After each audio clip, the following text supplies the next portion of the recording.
Gujarat cyber centre of એક્સલન્સની કાર્યવાહી, ડ્રગ્સની હેરફેર, money laundering કેસમાં એક્શન, આતંકી ધિરાણ સાથે જોડાયેલ ક્રિપ્ટો નેટવર્કનો પર્દાફાશ કર્યો છે. 8 જેટલા આરોપીની ધરપકડ કરાઈ છે. દેશ વિરોધી ડાર્ક વેબ લિંકનો ક્રિપ્ટો નેટવર્કનો પર્દાફાશ કરાયો છે. મોહસીન માલાણી, એઝાઝ પઠાણની ધરપકડ કરાઈ છે. ફૈઝ અહમદ, જીશાન મોતીવાલાની ધરપકડ કરાઈ. ઝૈદ અબ્દુલ કાદર, સલમાન ખાનની ધરપકડ કરવામાં આવી છે. જાવેદ અયુબ ખાન પઠાણ, લવપ્રીત દર્શન સિંહની પણ ધરપકડ કરાઈ છે. ત્યારે આપ જુઓ કે દેશ વિરોધી ડાર્ક વેબ લિંકનો ક્રિપ્ટો નેટવર્કનો જે પર્દાફાશ કરવામાં આવ્યો છે અને આ મોટી કાર્યવાહી કરવામાં આવી છે સાયબર ક્રાઇમ દ્વારા. ગુજરાત સાયબર સેન્ટર ઓફ એક્સલન્સની આ મોટી કાર્યવાહી છે. ડ્રગ્સની હેરાફેરી કરતા મની લોન્ડરિંગ કેસમાં એક્શન લેવાયો છે. આતંકી ધિરાણ સાથે જોડાયેલ ક્રિપ્ટો નેટવર્કનો પર્દાફાશ કર્યો છે અને કુલ 8 જેટલા આરોપીની ધરપકડ કરી લેવાઈ છે. આ 8 આરોપી હતા કે જે આ તમામ ગુનાઓમાં સંડોવાયેલા હતા. સાયબર ક્રાઇમે આ મોટી કાર્યવાહી કરી છે, મોટી સફળતા મળી છે.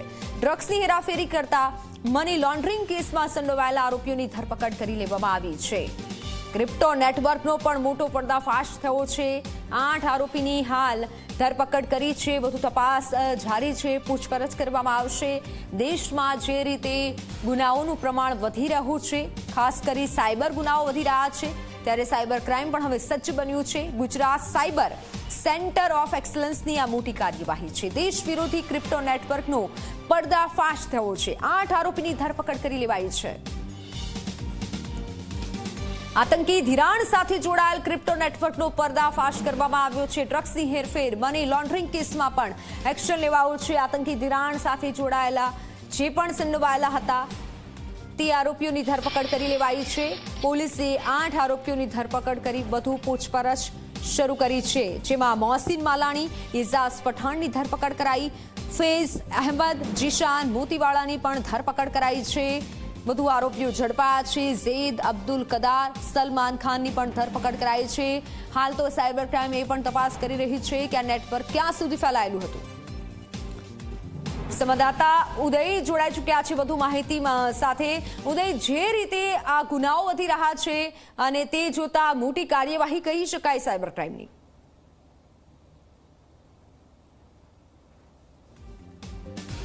જરૂરથી મિત્તલ, જો વાત કરવામાં આવે તો Gujarat cyber centre of excellence જે છે એ છેલ્લા ઘણા મહિનાથી આ મોડસ ઓપરેન્ડીને તોડવા માટેના ગુનેગારોને શોધવા માટેથી મથી રહી હતી.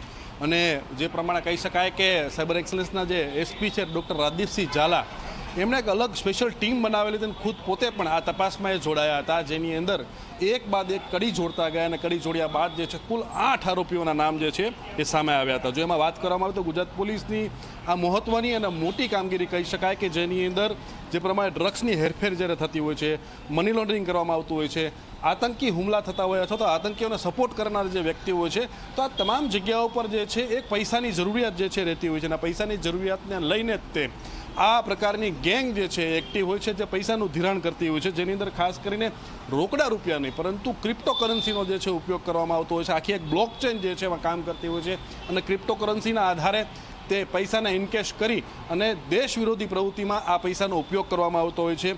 એવા કુલ 8 વ્યક્તિઓ જે છે એની અત્યારે ધરપકડ કરવામાં આવેલી છે. જો 8 વ્યક્તિઓ પૈકીની હું વાત કરવામાં આવું તો તમામે તમામ દેશના ગદ્દાર પણ કહી શકાય એવા 8 વ્યક્તિઓ ધરપકડ કરવામાં આવી છે. જેમાં પહેલું નામ જે છે મોહસીન માલાણી, જે સરખેજ અમદાવાદનો રહેવાસી છે.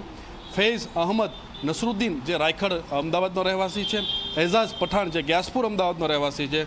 જીશાન મોતીવાલા જે કરીને છે એ ગ્રાન્ટ રોડ મુંબઈનો રહેવાસી છે. સાથે તે ફૈઝ અબ્દુલ કાદર, જે જમાલપુર અમદાવાદનો રહેવાસી છે. સલમાન ખાન, હબીબ ખાન પઠાણ, જે પણ જમાલપુર અમદાવાદનો રહેવાસી છે. નાવેદ અયુબ ખાન પઠાણ, જે જમાલપુર અમદાવાદનો રહેવાસી છે. અને લવપ્રીત દર્શન સિંહ, જે કરનાલ હરિયાણા ખાતેનો રહેવાસી છે. થોડા સમયની અંદર તે સાયબર એક્સલન્સ જે છે આ સમગ્ર મામલે આખી પત્રકાર પરિષદ યોજશે. આ લોકોના તાર કોની સાથે ક્યાં ક્યાં કેવી રીતે જોડાયેલા હતા, આના આકા કોણ છે, જેને આખું માર્ગદર્શન આપી રહ્યા હતા, પૈસા ક્યાંથી ક્યાં ફેરવવામાં આવતા હતા, તમામ મુદ્દાઓને લઈને જે છે સાયબર એક્સલન્સ થોડા સમયની અંદર ખુલાસો કરશે. બિલકુલ.